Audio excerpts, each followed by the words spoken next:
سلامونه ملګرو، زه امین یوسفزی تاسو ټولو ته هرکلی وایم او دا ویډیو ستاسو دپاره ډیره زیاته لازمي ده، لحاظه ویډیو سکیپ کوئ مه. یو ډیر اهم میسج تاسو له درکومه. دا زموږ د پښتو ژبې یو نوی چینل دی او په دې چینل به تاسو له مونږه په پښتو ژبه کې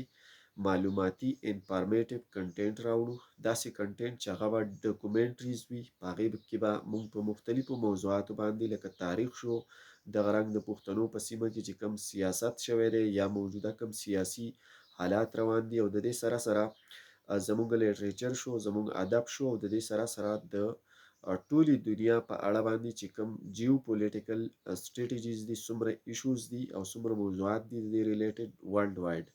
نو دا به موږ ټول تاسو ته په پښتو ژبه کې ایکسپلین کوو. ټایم ټو ټایم به موږ تاسو له په پښتو ژبه کې انفارمیټیو کنټینټ راوړو. نو تاسو له موږ دا یادګیرنه درکولی چې تاسو داسې کولی شئ چې دا چینل خامخا زموږ سبسکرایب کړئ، موږ سپورټ کړئ او زموږ دا ویډیو هم مخې ته تاسو نورو ملګرو سره شریکه کړئ چې دا زموږ میسج چې کوم دی دا مخې ته ورسیږي. موږ به کوشش دا کوو انشاءالله چې په نیکسټ ټایم کې تاسو له موږ په پښتو کې ټاپ ډاکومنټریز راوړو، چونکې زه خپله زما تعلق د صحافت سره دی او زه دا غواړم صحافي صرف یو خبریال نه وي، بلکې هغه یو ټیچر هم وي، هغه یو انسپریټر هم وي او هغه یو ریسرچر هم وي، یو سکالر هم وي، هغه محقق هم وي، هغه د یو استاز په توګه هم کار کوي، معاشره او سوسایټي هغه ایجوکیټ کوي او په مختلفو موضوعاتو باندې په مختلفو څیزونو معلومات خپل پبلک ته، خپل عوام ته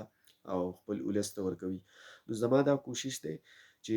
نن سبا د سوشل میډیا دور دی،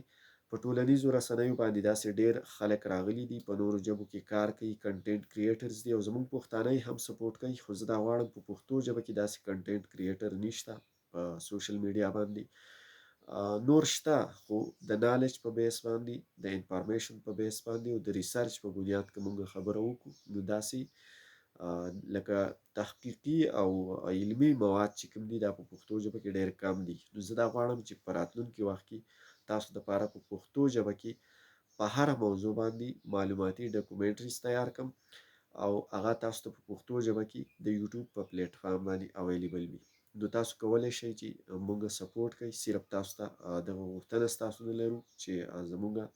مرسته او ملګرتیا وکړئ، دا چینل خامخا سبسکرایب کړئ چې زموږ هره ویډیو تاسو ته په وخت میلاویږي. امید لرم چې ستاسو به زموږ دا میسج او دا پیغام خامخا خوښ شوی وي. Thank you very much.